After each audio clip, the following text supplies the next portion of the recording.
ಆಕಾಶವಾಣಿ ಮೈಸೂರು. ಕೇಳುಗರಿಗೆಲ್ಲ ನಮಸ್ಕಾರ. ಇಂದಿನ ನಮ್ಮ ಆರೋಗ್ಯ ಕಾರ್ಯಕ್ರಮಕ್ಕೆ ಸ್ವಾಗತ. ಇಂದಿನ ಕಾರ್ಯಕ್ರಮದಲ್ಲಿ ಗರ್ಭಿಣಿಯರಲ್ಲಿ ರಕ್ತದೊತ್ತಡ, ಕಾರಣಗಳು ಮತ್ತು ಚಿಕಿತ್ಸೆ ಈ ಕುರಿತು ಮೈಸೂರಿನ ಪ್ರಸೂತಿ ಹಾಗೂ ಸ್ತ್ರೀರೋಗ ತಜ್ಞರಾದ ಡಾಕ್ಟರ್ ತೇಜಸ್ವಿನಿ ಅವರೊಂದಿಗೆ ಮಾತುಕತೆ. ಕೇಳುಗರಿಗೆಲ್ಲ ನಮಸ್ಕಾರ. ನಮ್ಮ ಆರೋಗ್ಯ ಕಾರ್ಯಕ್ರಮಕ್ಕೆ ಸ್ವಾಗತ. ಕೇಳುಗರೆ, ಇವತ್ತು ನಾವು ಗರ್ಭಿಣಿಯರಲ್ಲಿ ರಕ್ತದೊತ್ತಡ ಈ ವಿಷಯದ ಬಗ್ಗೆ ಮಾತನಾಡೋಕೆ ಸಿಗ್ಮಾ ಆಸ್ಪತ್ರೆಯ ಪ್ರಸೂತಿ ಹಾಗೂ ಸ್ತ್ರೀರೋಗ ತಜ್ಞರಾದ ಡಾಕ್ಟರ್ ತೇಜಸ್ವಿನಿ ಅವರನ್ನ ನಮ್ಮ ಸ್ಟುಡಿಯೋಗೆ ಕರೆದಿದ್ದೀವಿ. ಡಾಕ್ಟರ್ ತೇಜಸ್ವಿನಿ ಅವರೇ, ಕಾರ್ಯಕ್ರಮಕ್ಕೆ ಸ್ವಾಗತ. ಧನ್ಯವಾದಗಳು. ಡಾಕ್ಟರ್ ತೇಜಸ್ವಿನಿ, ಹೇಳಿ, ಯಾವ ಸಮಯದಲ್ಲಿ ಗರ್ಭಿಣಿ ರಕ್ತದೊತ್ತಡಕ್ಕೆ ತುತ್ತಾಗ್ತಾಳೆ?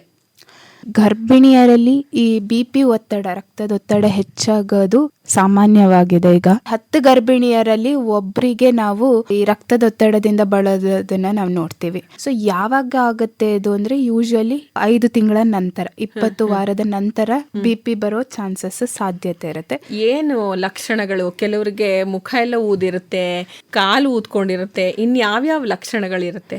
ಸೊ ಗರ್ಭಿಣಿಯರಲ್ಲಿ ರಕ್ತದೊತ್ತಡ ಹೆಚ್ಚಾದಾಗ, ಅದು ತುಂಬಾ ಹೆಚ್ಚುವರಿ ಆದಾಗ ನಮ್ಮಲ್ಲಿ ತಲೆನೋವು ಬರೋದು, ಸಿವಿಯರ್ ಹೆಡ್ ಏಕ್ ಅಂತ ಹೇಳ್ತೀವಿ, ಕಣ್ಣು ಮಂಜಾಗೋದು, ಕಣ್ಣು ಕತ್ಲಿಡಿದಂಗ ಆಗೋದು, ಕಣ್ ಮುಂದೆ ಏನೋ ಓಡಾಡ್ದಂಗ ಆಗೋದು, ಅಥವಾ ಕಾಲೂತ ಬರೋದು ಸಾಮಾನ್ಯ ಗರ್ಭಿಣಿಯರಲ್ಲಿ. ಆದ್ರೆ BP ಇರುವಾಗ ಏನಾಗ್ತದೆ ಅಂದ್ರೆ ಅದು ಊತ ಕಡಿಮೆ ಆಗೋದಿಲ್ಲ. ಥ್ರೂ ಔಟ್ ದ ಡೇ, ಇಡೀ ದಿನಾನು ಅದು ಹಾಗೇ ಇರ್ತದೆ. ಇಲ್ಲ ಅಂದ್ರೆ ಕೆಲವರಿಗೆ ರೆಸ್ಟ್ ತಗೊಂಡಾಗ ಅದು ಸರಿ ಹೋದ್ರೆ ಅದು ನಾರ್ಮಲ್ ಫಿಸಿಯೋಲಾಜಿಕಲ್ ಚೇಂಜ್. ಸಾಮಾನ್ಯವಾಗಿ ಕಾಲು ಊತ ಬರುತ್ತೆ 7 ತಿಂಗಳ ನಂತರ ಅಂತ ಅನ್ಕೊಳ್ತೀನಿ. ಅದು ನಿಮಗೆ BP ಇಲ್ಲ ಅಂತ ಅಂದ್ರೆ ಅದು ಸರಿ ಹೋಗತ್ತೆ. ಇಲ್ಲ BP ಜಾಸ್ತಿ ಆಗಿತ್ತು ಅಂತ ಅಂದ್ರೆ ಕಾಲು ಊದ್ಕೊಂಡೇ ಇರುತ್ತೆ, ಅದು ಕಡಿಮೆ ಆಗೋದಿಲ್ಲ. ನಾರ್ಮಲ್ ಪ್ರೆಗ್ನೆನ್ಸಿಯಲ್ಲಿ ನಾವು ಕಾಲೂತ ಬರೀ ಒಂದು ಮೊಣಕಾಲ್ ತನಕ ಅಷ್ಟೇ ನೋಡ್ತೀವಿ. BP ಹೆಚ್ಚಾದವರಲ್ಲಿ ಅದಕ್ಕಿಂತ ಹೆಚ್ಚಾಗೋ ಸಾಧ್ಯತೆ ಮೊಣಕಾಲು ಅಥವಾ ಥೈಸ್ ಅಲ್ಲಿ ಅಥವಾ ಹೊಟ್ಟೆ ಭಾಗದಲ್ಲೂ ಬರುತ್ತೆ. ಮುಖ ಎಲ್ಲ ಊದ್ಕೊಳ್ಳೋದು, ಅದು ಸಿವಿಯಾರಿಟಿ ಜಾಸ್ತಿ ಆದಾಗ ಹಾಗೆ ಮೇಲ್ಮೇಲೆ ಹೋಗ್ತಾ ಬರುತ್ತೆ. ಅಂದ್ರೆ ನೀರಿನ ಅಂಶ ತುಂಬ್ಕೋತಾ ಬರುತ್ತೆ ನಮ್ಮ ಬಾಡಿಯಲ್ಲಿ. ಅದಕ್ಕೋಸ್ಕರ ಊತನ ನೋಡ್ತೀವಿ. ಅದು ಬಿಟ್ರೆ ಅವರಿಗೆ ಹೊಟ್ಟೆಯ ಬಲಭಾಗದಲ್ಲಿ ನೋವು ಬರೋ ಅಂತದ್ದು, ವಾಮಿಟಿಂಗ್ ಆಗುವಂತದ್ದು, ತಲೆ ಸುತ್ತು ಬರುವಂತದ್ದು, ಇದೆಲ್ಲ BP ಹೆಚ್ಚಾದ ಒಂದು ಲಕ್ಷಣಗಳು. ಏನಕ್ಕೆ BP ಜಾಸ್ತಿ ಆಗತ್ತೆ ಇವ್ರಿಗೆ ಮೊದಲು BP ಇರ್ಲಿಲ್ಲ ಅಂತ ಅಂದ್ರೂ ಕೆಲವೊಂದ್ ಸರ್ತಿ ಜಾಸ್ತಿ ಆಗ್ಬಿಡುತ್ತೆ ಗರ್ಭಿಣಿ ಆದಾಗ? ಹೌದು, ಈಗಿನ ಕಾಲದಲ್ಲಿ ನಾವು ಚಿಕ್ಕ ವಯಸ್ಸರಲ್ಲೂ ಬೇಗ BP ಬರೋದನ್ನ ನೋಡ್ತಾ ಇರ್ತೀವಿ. ಕೆಲವರಲ್ಲಿ ಹೇಗಿರುತ್ತೆ, ಪ್ರೆಗ್ನೆನ್ಸಿಗಿನ್ನ ಮುಂಚೆನೆ BP ಜಾಸ್ತಿ ಇರುತ್ತೆ. ಅದನ್ನ ನಾವು ಕ್ರಾನಿಕ್ ಹೈಪರ್ ಟೆನ್ಷನ್ ಅಂತ ಹೇಳ್ತೀವಿ. ಕೆಲವರಿಗೆ ಪ್ರೆಗ್ನೆನ್ಸಿಯಿಂದಾನೇ BP ಬರುತ್ತೆ. ಸೊ ಕೆಲವ್ರು ಹೇಳ್ತಾರೆ, ನಮ್ಮ ಮಗಳಿಗೆ ಏನೂ ಇಲ್ಲ, ನಮ್ಮ ಮನೆಯವ್ರಿಗೆ ಏನೂ ಇಲ್ಲ, ಆದ್ರೆ ಇವಳಿಗೆ ಹಿಂಗ್ ಬಂತು ಅಂತ ಅಕ್ಸೆಪ್ಟ್ ಮಾಡಕ್ಕೆ ರೆಡಿ ಇರಲ್ಲ. ಆದ್ರೆ ಪ್ರೆಗ್ನೆನ್ಸಿನೇ ಒಂದು ರೀತಿಯಲ್ಲಿ ಕಾರಣ ಆಗಿರುತ್ತೆ ಅವರಿಗೆ BP ಬರಕ್ಕೆ. ಯಾಕೆ ಅಂದ್ರೆ ಪ್ರೆಗ್ನೆಂಟ್ ಆಗ್ಬೇಕು ಅಂದ್ರೆ ಆ ಪ್ರೆಗ್ನೆಂಟ್ ವುಮನ್ ಅಲ್ಲಿ ದೇಹದಲ್ಲಿ ಹಲವಾರು ಬದಲಾವಣೆಗಳು ಆಗ್ತವೆ. ಒಂದು ರಕ್ತದಲ್ಲಿ ವಾಲ್ಯೂಮ್ ಜಾಸ್ತಿ ಆಗೋದು, ಮತ್ತೆ ರಕ್ತನಾಳಗಳು ಅಗಲ ಆಗ್ಬೇಕು. ಇದೆಲ್ಲ ಬದಲಾವಣೆಗಳು ಯಾಕಾಗುತ್ತೆ ಅಂದ್ರೆ ಮಗುಗೆ ಒಂದು ಒಳ್ಳೆ ಪೋಷಕಾಂಶ ಕೊಡಕ್ಕೆ, ಅದಕ್ಕೊಂದು ಆಕ್ಸಿಜನ್ ಕೊಡಕ್ಕೆ ಈ ಬದಲಾವಣೆಗಳನ್ನ ನಾವು ನೋಡ್ತೀವಿ. ಯಾವಾಗ ಈ ಬದಲಾವಣೆಗಳು ಕರೆಕ್ಟ್ ಆಗಿ ಆಗ್ಲಿಲ್ಲ, ತಾಯಿ ದೇಹ ಅದಕ್ಕೆ ಒಕ್ಕೊಳ್ಳಿಲ್ಲ ಅಂದಾಗ ರಕ್ತನಾಳಗಳು ರಕ್ತ ಸಂಚಾರನ ಸ್ವಲ್ಪ ರೆಸಿಸ್ಟ್ ಮಾಡ್ತವೆ. ಆಗ BP ಒತ್ತಡ ಜಾಸ್ತಿ ಆಗುತ್ತೆ, ರಕ್ತದೊತ್ತಡ ಜಾಸ್ತಿ ಆಗುತ್ತೆ. ಆ ಒತ್ತಡದಿಂದ ತಾಯಿ ಆರೋಗ್ಯಕ್ಕೂ ತೊಂದರೆ, ಮಗುಗೂ ಸರಿಯಾದ ಪೋಷಣೆ ಸಿಗೋದಿಲ್ಲ. ಸೊ ಈ ಅಡಾಪ್ಟೇಷನ್ ಏನಂತೀವಿ, ಮೆಟರ್ನಲ್ ಅಡಾಪ್ಟೇಷನ್, ಮಾಲ್ ಅಡಾಪ್ಟೇಷನ್ ಅಥವಾ ಇಮ್ಯುನೊಲಾಜಿಕಲ್ ಇಂಟಾಲರೆನ್ಸ್ ಅಂತ ಹೇಳ್ತೀವಿ. ಕೆಲವರಿಗೆ ಫಸ್ಟ್ ಟೈಮ್ ಪ್ರೆಗ್ನೆಂಟ್ ಆದಾಗ ಇದು ಒಂದು ಹೊಸದು ಅಂತ ಬಾಡಿ ರಿಜೆಕ್ಟ್ ಮಾಡಕ್ಕೆ. ಕೆಲವೊಂದ್ಸಲ ಇವರು IVF ಇಂದ ಪ್ರೆಗ್ನೆಂಟ್ ಆಗಿರ್ತಾರೆ, ಡೋನರ್ ಸ್ಪರ್ಮ್. ಸೊ ಅದು ಇಮ್ಯುನೊಲಾಜಿಕಲ್. ಕೆಲವರಿಗೆ ಜೆನೆಟಿಕಲಿ ಪ್ರಾಬ್ಲಮ್ ಇರುತ್ತೆ, ಜೀನ್ಸ್ ಇಂದ, ಅವರ ಪೂರ್ವಿಕರಿಂದ ಬಂದಿರುತ್ತೆ, HLA-DR4 ಅಂತ ಹೇಳ್ತೀವಿ. ಈ ತರ ಜೆನೆಟಿಕ್ ಪ್ರಿಡಿಸ್ಪೊಸಿಷನ್ ಕೂಡ ಅವರಲ್ಲಿ ಇರುತ್ತೆ. ಸೊ ಹಲವಾರು ಕಾರಣಗಳಿಂದ BP ಬರೋ ಸಾಧ್ಯತೆ. ಅದಕ್ಕೆ ಮೇನ್ ಕಾರಣ ಅಂದ್ರೆ ಪ್ಲೆಸೆಂಟಾ ಅಂತ ಹೇಳ್ತೀವಲ್ಲ, ಅದರ ಹೇಗೆ ಕೆಲಸ ಮಾಡುತ್ತೆ ಅದ್ರ ಮೇಲೆ. ಈಗ ಅದಕ್ಕೆ ರಕ್ತ ಸಂಚಾರ ಸರಿಗ್ ಹೋಗಿಲ್ಲ ಅಂದ್ರೆ ಅದು ಕೆಲವೊಂದು ರಾಸಾಯನಗಳನ್ನ ಬಿಡ್ತದೆ. ಆ ರಾಸಾಯನಗಳು ತಾಯಿಯ ರಕ್ತನಾಳದ ಒಳಪದರವನ್ನ ಡ್ಯಾಮೇಜ್ ಮಾಡ್ತಾ ಹೋಗುತ್ತೆ. ಆ ಡ್ಯಾಮೇಜ್ ಇಂದ ರಕ್ತದೊತ್ತಡ ಅಥವಾ ಅದರ ಸಿವಿಯಾರಿಟಿ ಜಾಸ್ತಿ ಆಗ್ತಾ ಹೋಗುತ್ತೆ. ಏನೇನು ಅಪಾಯಗಳಾಗತ್ತೆ ತಾಯಿಗಿರಬಹುದು ಅಥವಾ ಹೊಟ್ಟೆ ಒಳಗಿರೋ ಮಗುಗಿರ್ಬೋದು? ಏನೇನ್ ಸಮಸ್ಯೆಗಳು ಉಂಟಾಗುತ್ತೆ ಈ ಸಮಯದಲ್ಲಿ ರಕ್ತದೊತ್ತಡ ಜಾಸ್ತಿ ಆದ್ರೆ? ರಕ್ತ ರಕ್ತದೊತ್ತಡ ಜಾಸ್ತಿ ಆಗೋದು ಪ್ರೆಗ್ನೆನ್ಸಿಯಲ್ಲಿ ಒಂದು ಮಾರಕವಾದಂಥ ಒಂದು ಸನ್ನಿವೇಶ ಅಂತಲೇ ಹೇಳ್ಬೋದು. ಯಾವಾಗಲೂ ಕಂಟ್ರೋಲಲ್ಲೇ ಇರಬೇಕು ಬಿ ಪಿ. ಯೂಶಲಿ ನಾವು ಪ್ರೆಗ್ನೆನ್ಸಿಯಲ್ಲಿ ಬಿ ಪಿ ಲೋವರ್ ಸೈಡ್ಗೆ ಹೋಗುತ್ತೆ, ಆಯ್ತಾ, ಜಾಸ್ತಿ ಹೋಗಲ್ಲ. ಯಾವಾಗ ಅದು ಬಿ ಪಿ ನಾವು ಕಟ್ ಆಫ್ 140/90 ಅಂತ ನಾವು ಇಟ್ಕೊಳ್ತೇವೆ. ಸೊ ಯಾವಾಗ ಅದ್ರ ಮೇಲೆ ಹೋಗುತ್ತೋ ಆಗ ಅದು ತಾಯಿಗೆ ಸ್ಲೋಲಿ ಅದರದ್ದು ಕಾಂಪ್ಲಿಕೇಶನ್ ಸ್ಟಾರ್ಟ್ ಆಗುತ್ತೆ. ಅವರಿಗೆ ಹಾರ್ಟಿಗೆ ಒತ್ತಡ ಬರ್ಬೋದು, ಮತ್ತೆ ಮೆದುಳಿಗೆ ಒತ್ತಡ ಬರ್ಬೋದು, ಕಿಡ್ನಿಗೆ, ತಾಯಿಯ ಅಡಿಯಿಂದ ಮುಡಿವರೆಗೂ ಎಲ್ಲ ಆರ್ಗನ್ಸಿಗೂ ಅದು ಅಫೆಕ್ಟ್ ಮಾಡುತ್ತೆ. ಕೆಲವರಿಗೆ ರಕ್ತಸ್ರಾವ ಆಗ್ಬೋದು, ಕೆಲವರಿಗೆ ಸ್ಟ್ರೋಕ್ ಆಗ್ಬೋದು, ಬ್ರೈನ್ ಅಲ್ಲಿ ಹೆಮರೇಜ್, ಕ್ಲಾಟ್ ಆಗ್ಬೋದು, ಕೆಲವರಿಗೆ ಹಾರ್ಟ್ ಅಲ್ಲಿ ಪ್ರಾಬ್ಲಮ್ ಆಗ್ಬೋದು, ಲಿವರ್ ಅಲ್ಲಿ ಪ್ರಾಬ್ಲಮ್ ಆಗ್ಬೋದು. ಈ ತರ ಹಲವಾರು ಕಾಂಪ್ಲಿಕೇಶನ್ ಆಗುತ್ತೆ. ಅದೇ ರೀತಿ ಮಗುಗೆ ಹೋದ್ರೆ ಯಾವಾಗ ರಕ್ತನಾಳಗಳು ಸಣ್ಣದಾಗೋಗ್ತಾವೋ, ಅದರಲ್ಲಿ ರಕ್ತ ಸಂಚಾರ ಕಡಿಮೆ ಆಗುತ್ತೋ, ಮಗುಗೆ ಒಳ್ಳೆ ಆಕ್ಸಿಜನ್ ಸಿಗೋದಿಲ್ಲ, ಒಳ್ಳೆ ಆಹಾರ ಸಿಗೋದಿಲ್ಲ, ಮಗು ಸುತ್ತ ನೀರ್ ಕಡಿಮೆ ಆಗೋದು, ಮಗು ಬೆಳವಣಿಗೆ ಕುಂಠಿತ ಆಗೋದು, ಮಗು ಬೇಕಾದಷ್ಟು ತೂಕ ಗೇನ್ ಮಾಡದಿರೋ ಅಂತದ್ದು ಅದು ಸಾಮಾನ್ಯ. ಪ್ರೀಟರ್ಮ್ ಬರ್ತ್ ಏನಾದ್ರು ಆಗೋ ಚಾನ್ಸಸ್ ಇರ್ತದೆ. ನಾವು ಪ್ರೀಟರ್ಮ್ ಡೆಲಿವರಿ ಯಾಕಾಗುತ್ತೆ ಅಂದ್ರೆ ತಾಯಿಗೆ ಈ ಬಿ ಪಿ ಇಂದ ತೊಂದರೆ ಆಗ್ಬಾರ್ದು. ಯಾಕಂದ್ರೆ ಬೇರೆ ಎಷ್ಟೆಲ್ಲ ಟ್ರೀಟ್ಮೆಂಟ್ ಕೊಟ್ಟು ಬಿ ಪಿ ಕಂಟ್ರೋಲ್ ಮಾಡಕ್ಕೆ ಟ್ರೈ ಮಾಡ್ತೀವಿ, ಆದಷ್ಟು ಮಗು ಬೆಳವಣಿಗೆ ತನ್ನಷ್ಟಕ್ಕೆ ತಾನು ಡೆಲಿವರಿ ಆದ ನಂತರ ಉಸಿರಾಟ್ಕೊಂಡು ICUಗೆ ಹೋಗದೆ ಮಗು ಚೆನ್ನಾಗಿರ್ಬೇಕು ಅನ್ನೋ ಕಾರಣಕ್ಕೆ ಪ್ರೆಗ್ನೆನ್ಸಿ ಕಂಟಿನ್ಯೂ ಮಾಡ್ತೀವಿ. ಯಾವಾಗ ಅದು ತಾಯಿಗೆ ಆರೋಗ್ಯಕ್ಕೆ ಹಾನಿಕಾರ ಆಗುತ್ತೋ ಆಗ ಡೆಲಿವರಿ ಮಾಡಲೇಬೇಕಾದಂತ ಒಂದು ಪರಿಸ್ಥಿತಿ ಬರುತ್ತೆ.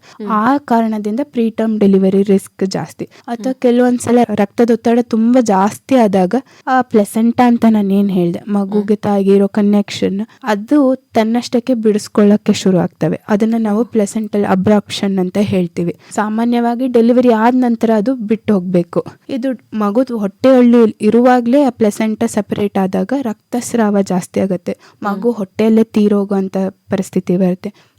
ತಾಯಿಗೂ ಅಪಾಯ ಆಗಬಹುದು, ತುಂಬಾ ಅಪಾಯ ಆಗುತ್ತೆ. ಮೈಯಲ್ಲಿ ರಕ್ತ ಕಡಿಮೆ ಆಗ್ತಾ ಹೋಗುತ್ತೆ, ಬ್ಲೀಡಿಂಗ್ ಜಾಸ್ತಿ ಆಗಿ, ಮತ್ತೆ ಅವರಲ್ಲಿ ಬ್ಲಡ್ ಕ್ಲಾಟ್ ಆಗೋ ಒಂದು ಮೆಕ್ಯಾನಿಸಮ್ಮೇ ಸ್ಟಾಪ್ ಆಗ್ಬಿಡತ್ತೆ. ರಕ್ತ ಒಳ್ಳೆ ನೀರ್ ಹರಿದ ಹಾಗೆ ಹರಿಯುತ್ತೆ. ಅಥವಾ ಡೆಲಿವರಿ ಟೈಮ್ ಅಲ್ಲಿ ಪೋಸ್ಟ್ ಪಾರ್ಟಮ್ ಹೆಮರೇಜ್ ಅಂತ ಏನ್ ಹೇಳ್ತೀವಿ, ರಕ್ತ ಅತಿಯಾದ ಹೆಚ್ಚು, ಆ ವಿಷಯಕ್ಕೆ ನಾವು ಎಷ್ಟೋ ಜನ ಹೆಣ್ಮಕ್ಳನ್ನ ಕಳ್ಕೊಂಡಿದೀವಿ ಈ ಬಿ ಪಿ ಕಂಟ್ರೋಲ್ ಆಗದೆ. ಕೆಲವೊಬ್ಬರಿಗೆ ಫಿಟ್ಸ್ ಬರೋ ಚಾನ್ಸಸ್ ಇರುತ್ತೆ, ಬಿ ಪಿ ಹೆಚ್ಚಾಗಿ ಮೆದುಳಿಗೆ ಅಫೆಕ್ಟ್ ಆಗಿ ಫಿಟ್ಸ್ ಬರೋ ಚಾನ್ಸಸ್ ಇರುತ್ತೆ. ಸೊ ಈ ತರ ರಿಸ್ಕ್ ತುಂಬಾ ಆಗುತ್ತೆ ತಾಯಿಗೆ. ನೀವು ಹೇಳಿದ್ರಿ ಇವಾಗ ಮೆದುಳಿಗೆ ಅಫೆಕ್ಟ್ ಆದರೆ ಫಿಟ್ಸ್ ಬರುತ್ತೆ, ಹಾರ್ಟ್ಗೆ ಆದರೆ ಹಾರ್ಟ್ ಅಟ್ಯಾಕ್ ಆಗುತ್ತೆ, ಮತ್ತು ಕಿಡ್ನಿಗೆ ಸಮಸ್ಯೆ ಆಗುತ್ತೆ, ಲಿವರಿಗೆ ಸಮಸ್ಯೆ ಆಗುತ್ತೆ ಅಂತ. ಈ ಕಿಡ್ನಿಗೆ ಸಮಸ್ಯೆ ಆದರೆ ಈ ಪ್ರೋಟೀನು ಯೂರಿನಲ್ಲಿ ಪಾಸ್ ಆಗ್ತಾ ಇರುತ್ತೆ ಕಂಟಿನ್ಯೂಸ್ ಆಗಿ, ಆ ಸಮಸ್ಯೆ ಬಗ್ಗೆ ಹೇಳಿ. ಹೌದು, ನಾವು ರಕ್ತದೊತ್ತಡ ಗರ್ಭಿಣಿಯರಲ್ಲಿ ನೋಡಿದಾಗ ಅದನ್ನ ನಾವು ಒಂದು ಜೆಸ್ಟೇಷನಲ್ ಹೈಪರ್ಟೆನ್ಷನ್ ಅಂತ ಹೇಳ್ತೀವಿ, ಆಮೇಲೆ ಪ್ರೀ ಎಕ್ಲಾಂಪ್ಸಿ ಅಂತ ಹೇಳ್ತೀವಿ, ಆಮೇಲೆ ಎಕ್ಲಾಂಪ್ಸಿ ಅಂತ ಹೇಳ್ತೀವಿ, ಮತ್ತೆ ಪೋಸ್ಟ್ ಪಾರ್ಟಮ್ ಹೈಪರ್ಟೆನ್ಷನ್ ಅಂತ ಹೇಳ್ತೀವಿ. ಸೊ ಇದು ಜೆಸ್ಟೇಷನಲ್ ಹೈಪರ್ ಟೆನ್ಷನ್ ಅಂದ್ರೆ ಬರೀ ಬಿ ಪಿ ಮಾತ್ರ ಹೆಚ್ಚಿರುತ್ತೆ, ಬೇರೆ ಏನು ಆರ್ಗನ್ಗೆ ಅಫೆಕ್ಟ್ ಆಗೋದಿರಲ್ಲ. ಪ್ರೀ ಎಕ್ಲಾಂಪ್ಸಿ ಅಂದಾಗ ಅದು ಬಿ ಪಿ ಜಾಸ್ತಿ ಆಗೋದಲ್ದೇನೆ ನಮ್ಮ ಯೂರಿನ್ ನಲ್ಲಿ ಕೂಡ ಪ್ರೋಟೀನ್ ಅಂಶಗಳು ಹೋಗ್ತವೆ. ಯಾಕೆ ಹೋಗುತ್ತೆ ಅಂದ್ರೆ ರಕ್ತನಾಳದ ಒಳಪದರದ ಡ್ಯಾಮೇಜ್ ಆಗಿರುತ್ತೆ, ಆ ಡ್ಯಾಮೇಜ್ ಇಂದ ಅದು ಕಿಡ್ನಿಗೂ ಅಫೆಕ್ಟ್ ಆಗುತ್ತೆ, ಅದರಿಂದ ಪ್ರೋಟೀನ್ ಅಂಶ ಬಾಡಿಯಿಂದ ಹೋಗ್ತಾ ಇರುತ್ತೆ. ಸೊ ಅದನ್ನ ನಾವು ಪ್ರೀ ಎಕ್ಲಾಂಪ್ಸಿ ಅಂತ ಕರಿತೀವಿ. ಅಗೇನ್ ಇದರಲ್ಲಿ ಸಿವಿಯರ್ ಇದೆಯಾ ಅಥವಾ ನಾನ್ ಸಿವಿಯರ್ ಅಂತ ನಾವು ನೋಡ್ಬೇಕಾಗತ್ತೆ. ಸಿವಿಯರ್ ಅಂತಂದಾಗ ಬೇರೆ ಅಂಗಾಂಗಗಳಿಗೂ ಇದು ಅಫೆಕ್ಟ್ ಆಗುತ್ತೆ, ಮತ್ತೆ ನಮ್ಮ ಬ್ಲಡ್ ಅಲ್ಲಿ ಎಲ್ಲ ಏನು ಹೇಳ್ತೀವಿ ಕ್ರಿಯಾಟಿನಿನ್ ಮತ್ತೆ LDH ಅಂತ ಹೇಳ್ತೀವಿ, ಪ್ಲೇಟ್ಲೆಟ್ಸ್, ರಕ್ತನ ಕ್ಲಾಟ್ ಮಾಡೋ ಅಂತ ಒಂದು ಶಕ್ತಿ ಏನಿದೆ ಅವೆಲ್ಲ ಕಳ್ಕೊತಾ ಬರ್ತವೆ. ಇದು ಸಿವಿಯಾರಿಟಿ ಮೇಲೆ ಡಿಪೆಂಡ್ ಆಗುತ್ತೆ. ಸೊ ಇದು ಜಾಸ್ತಿ ಸಿವಿಯರ್ ಆದಷ್ಟು ಕಾಂಪ್ಲಿಕೇಶನ್ಸ್ ಜಾಸ್ತಿ, ಮಗುಗೆ ಕಾಂಪ್ಲಿಕೇಶನ್ಸ್ ಜಾಸ್ತಿ, ತಾಯಿಗೂ ಕಾಂಪ್ಲಿಕೇಶನ್ಸ್ ಜಾಸ್ತಿ. ನೀವು ಹೇಳಿದ್ರೆ 5 ತಿಂಗಳ ನಂತರ ಗೊತ್ತಾಗತ್ತೆ ಅಂತ. ಅವ್ರಿಗೆ BP ಪ್ರತಿ ಸರ್ತಿ ನೀವು ಟೆಸ್ಟಿಗೆ ಬಂದಾಗ ಕೂಡ ಮಾಡ್ತಾ ಇರ್ತೀರಿ? ಹೌದು, ಹತ್ರ ಬಂದಾಗ ಕೂಡ ಖಂಡಿತ. ನಾವುಗಳೆಲ್ಲ ಹೇಗೆ ಇದೀವಿ ಭಾರತೀಯರು ಅಂದ್ರೆ ಕಣ್ಣಿಗೆ ಕಾಣೋದಷ್ಟೇ ಕಾಯಿಲೆ, ಇಲ್ಲ ಅಂದ್ರೆ ನಮಗೇನು ಇಲ್ಲ. ಟೆಸ್ಟ್ ಮಾಡಿಸ್ಕೊಂಡಾಗ್ಲೇ ಸುಮಾರು ಜನಕ್ಕೆ ಗೊತ್ತಾಗೋದು ನಮ್ಗೆ ಇದಿದೆ. BP-ನೂ ಹಾಗೆ, ಮತ್ತೆ ಡಯಾಬಿಟೀಸು ಹಾಗೆ. ಡಯಾಬಿಟೀಸು ಏನು ಕೆಲವರಿಗೆ ಈಗ ಪ್ರೆಗ್ನೆನ್ಸಿಯಲ್ಲಿ ನಮ್ಗೆ ಹಸುವಾಗೋದು, ದಾಹ ಆಗೋದು, ಅಥವಾ ತಲೆ ಸುತ್ತು ಬರೋದು, ಇದೆಲ್ಲ ಸಾಮಾನ್ಯ ಅನ್ಕೊಂಡು ನಾವು ನೆಗ್ಲೆಕ್ಟ್ ಮಾಡ್ತೀವಿ, ಸುಸ್ತಾಗೋದು. ಬಟ್ ಈ ಸಿಂಪ್ಟಮ್ಸ್ BP ಹೆಚ್ಚಾದಾಗ ಈ ಎಲ್ಲ ಸಿಂಪ್ಟಮ್ಸ್ ಅವರಿಗೆ ಇರಲೇಬೇಕು ಅಂತ ಅಂತ ಏನಿಲ್ಲ. ಕೆಲವೊಂದ್ಸಲ ಏನು ಇರಲ್ಲ, ಬಟ್ BP ಮಾತ್ರ ಜಾಸ್ತಿ ಆಗಿರುತ್ತೆ. ಬಟ್ ಅದನ್ನು ತುಂಬಾನೇ ಮುಖ್ಯವಾದದ್ದು, ಕಂಟ್ರೋಲಲ್ಲೇ ಇರಬೇಕು BP. ಅದಕ್ಕೋಸ್ಕರ ಪ್ರತಿ ಹೆಣ್ಮಕ್ಳಿಗೂ ಅದು ಯೂನಿವರ್ಸಲ್ ಸ್ಕ್ರೀನಿಂಗ್ ಅಂತಾನೆ ನಾವು ಹೇಳ್ತೀವಿ. ಸೊ ಪ್ರತಿ ಗರ್ಭಿಣಿಯರಿಗೂ ನಾವು ಪ್ರತಿ ಸಲ ಅವರು ಡಾಕ್ಟರ್ ಹತ್ರ ಬಂದಾಗ BP ಚೆಕ್ ಮಾಡಲೇಬೇಕು. ಯಾವ ಟೈಮಲ್ಲಾದ್ರೂ ಬರ್ಬೋದು. 20 ವಾರದ ನಂತರ ಬರೋ ಚಾನ್ಸಸ್ ಜಾಸ್ತಿ ಇರುತ್ತೆ. ಸೊ ಕೆಲವೊಬ್ಬರಿಗೆ ಮುಂಚೆಯಿಂದನೂ ಇರ್ಬೋದು, ಅವ್ರು ಟೆಸ್ಟ್ ಮಾಡಿಸ್ಕೊಂಡ್ರಲ್ಲ. ಸೊ ಅದಕ್ಕೋಸ್ಕರ ಯಾವ ಒಬ್ಬ ಮಹಿಳೆನೂ ಇದು ಕಾಂಪ್ಲಿಕೇಶನ್ಸ್ಗೆ ಒಳಗಾಗಬಾರ್ದು ಅಂತ ಪ್ರತಿ ವಿಸಿಟ್ ಅಲ್ಲೂ ನಾವು ಚೆಕ್ ಮಾಡಲೇಬೇಕಾಗತ್ತೆ BPನ.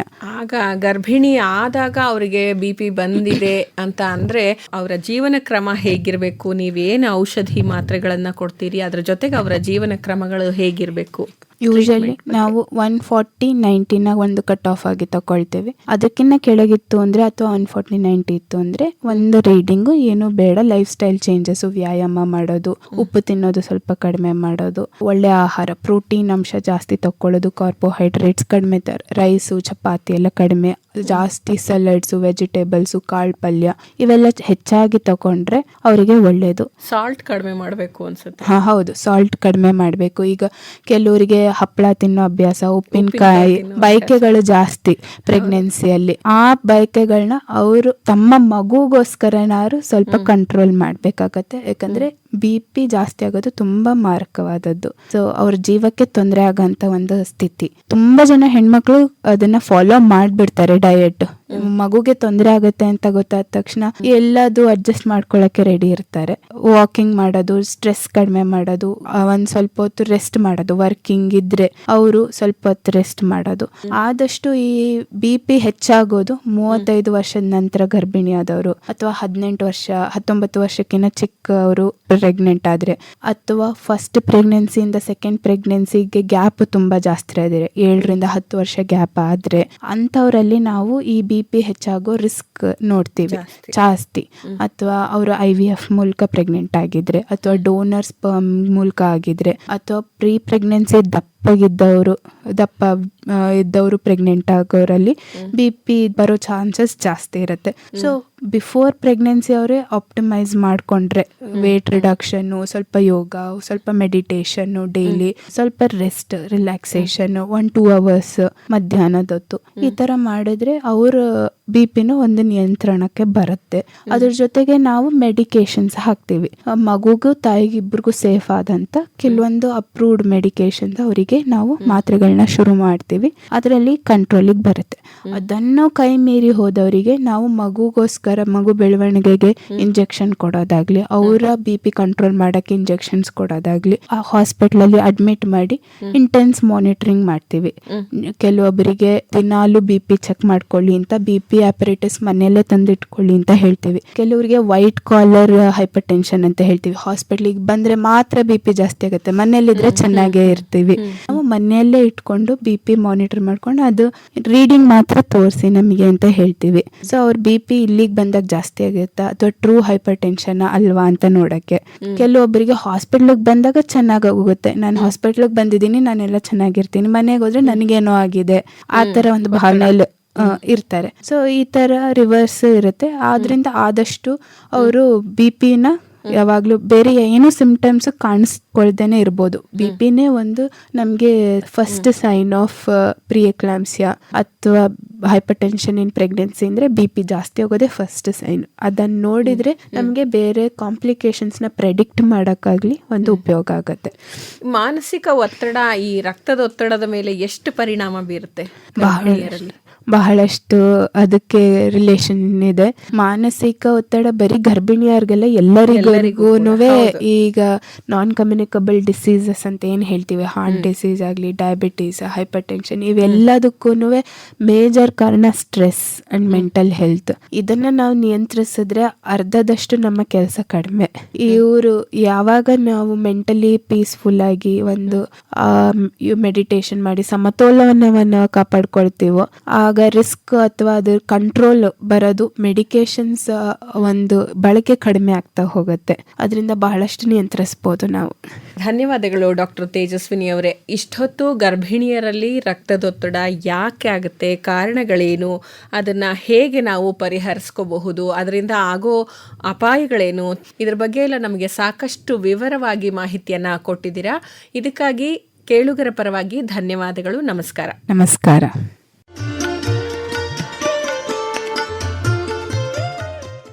ಇದುವರೆಗೂ ನಮ್ಮ ಆರೋಗ್ಯ ಕಾರ್ಯಕ್ರಮದಲ್ಲಿ ಗರ್ಭಿಣಿಯರಲ್ಲಿ ರಕ್ತದೊತ್ತಡ, ಕಾರಣಗಳು ಮತ್ತು ಚಿಕಿತ್ಸೆ ಈ ಕುರಿತು ಮೈಸೂರಿನ ಪ್ರಸೂತಿ ಹಾಗೂ ಸ್ತ್ರೀರೋಗ ತಜ್ಞರಾದ ಡಾಕ್ಟರ್ ತೇಜಸ್ವಿನಿ ಅವರೊಂದಿಗೆ ಮಾತುಕತೆ ಕೇಳಿದಿರಿ.